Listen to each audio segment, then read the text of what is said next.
What's going on, everybody? It's your boy C-Zar, and we are talking about XRP today. Hit that like button, subscribe if you want to see more content like this, and let's get into it, my friends. It is the 24th day of August, and here we are sitting at about $3.10, up 2% on the day. Not bad. 5 hours left in this day, in this week. Having a nice bullish reaction. I very much do expect that we're going to blast out of here, seeing new all-time highs in a very short amount of time. I mean, by the end of the month, we should be above $4. I really wouldn't be surprised at all. Hell, it could be by the end of the day. Well, maybe not by the end of today, but by the end of tomorrow. It could be within the next 24 hours. XRP, when it moves up, it's very explosive, you guys. Very, very explosive. And I think, again, I want to offer this thought here, right? There's this perspective shift that's going to happen with XRP. Okay, you found new all-time highs. Cool. We're in a consolidation phase. Lower highs, lower lows, or it's got a low and it's got a lower high. Might we get a lower low before we go up, right? That might be the thought on everyone's mind here.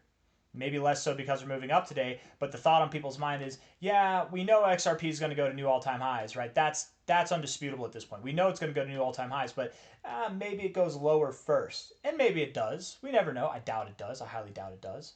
But that perspective of the markets is going to shift, and it's that shift that's going to really launch you through the stratosphere once it happens. Where's that shift going to happen? Once you take out these highs here. At that point, anybody who's bearish on XRP is just straight up delusional, right? At that point, everybody, whether they're new into the crypto markets, whether they're seasoned, whether they've been in it like three cycles like I have, or 4 or 5 cycles, or they are Satoshi themselves, everybody knows that we're going to see new all-time highs at that point. So I would expect, once we do get a day to close above about $3.35, which you're not that far away from doing right now, you should see some very explosive price action take place. Until then, go ahead. Make your baby steps. Crawl your way up there. 2% days, whatever you want to do. I wouldn't be surprised in the least if this happened by the end of the month, and once you're there, boom, blast off. New all-time highs will happen like that, man. It's going to be super fast. It's going to be explosive, to say the least. Looking at this on a 1-hour time frame, doing some short-term analysis here, okay? Looking at this real quick. We've got just beautiful movement, man. You're breaking out right now. It's nice to see. Probably because Ethereum's moving up, right? There's going to be some rotation. People take profits, put it into XRP, right? That's not a bad play. I mean, Ethereum's at new all-time highs. Even if it goes higher, XRP's got a lower market cap. XRP's not at new all-time highs yet. You know, it's kind of not a bad play, honestly. Other than that, there's really no reason to sell Ethereum here, though. It's going to continue to grow.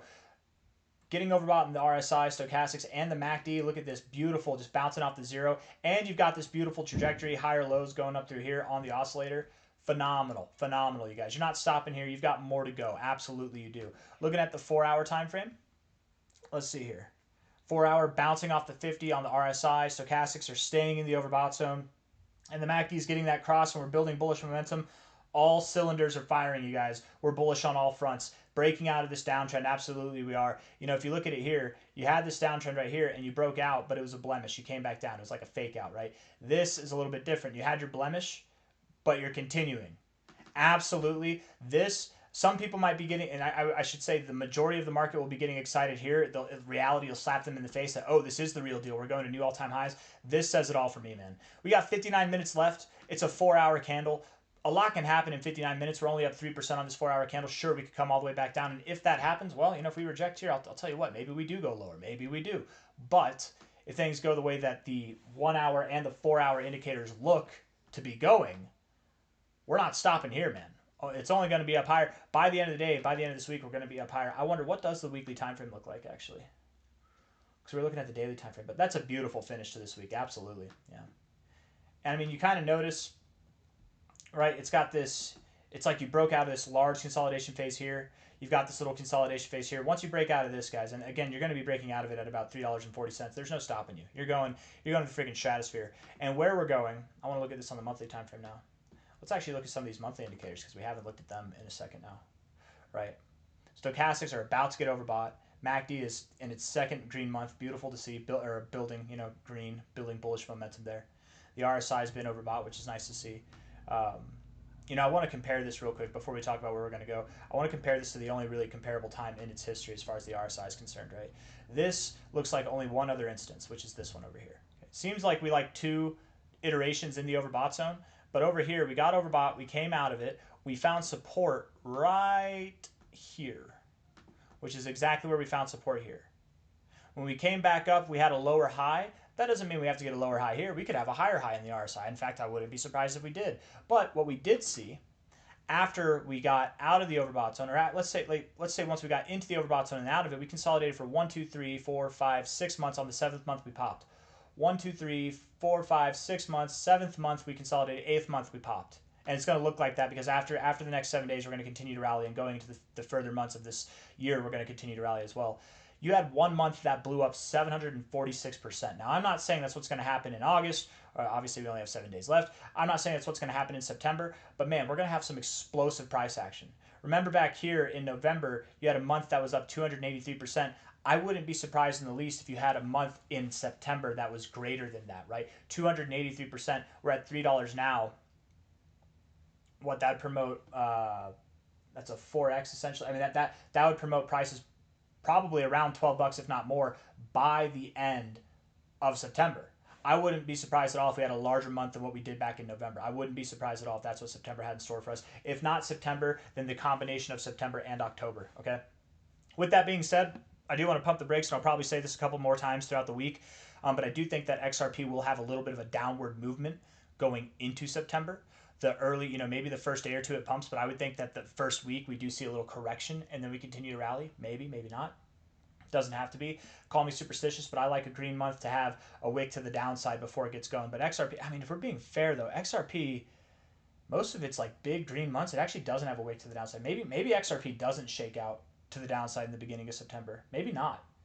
But either way, something we should be prepared for nonetheless. But September will be a massively green month. And if not September, if September doesn't get us to $12 or higher, September to October will, okay? From a high to low, the expectation here is that we've spent one bear market, one bull market, 2 bear markets, a majority of another bull market. Okay, we've spent multiple cycles in this consolidation phase. The expectation here is that we will not stop at the minimum target. Multiple cycles. You've been through hell and back with the SEC multi-year long lawsuit, getting into the strategic crypto reserve for the United States of America, right? And then all the stuff you're doing with XRP Ledger, dude, you're not stopping at your minimum target. Now, I don't think XRP is running all the way up to $27. I mean, I do by the end of this cycle, I do, but not right now. So if you're not stopping here, where are you stopping? You're probably going to stop at the next target then, right? You're probably not going to run all the way up here. Probably not going to stop right there. I think 1356, and typically with that 1414, you do wick a little bit above it, no matter what the time frame is. Typically, you wick a little bit above your 1414. You don't stop right at it. The expectation would then be that we see prices above 1356 by the end of this move, which when will that be? September, October? I don't know, but somewhere in that time frame. I don't have anything else that I want to say. XRP is about to rally, you guys. It's going to be phenomenal. It's going to be a good time. Hit that like button, though. Subscribe if you want to see more content like this. Thank you all for being here. If you have any doubts at all, just let me try to explain it one more way, right? You found resistance here once like this. You found resistance here another time like this. Here, where you should find resistance and come down, guess what? You're not doing it. You're actually doing a little dance. You're getting flirty with this area, and you know what happens when you flirt. You flirt long enough, you might just get some penetration, and that's where I'll end it. Take care. See you on the next one. Bye-bye.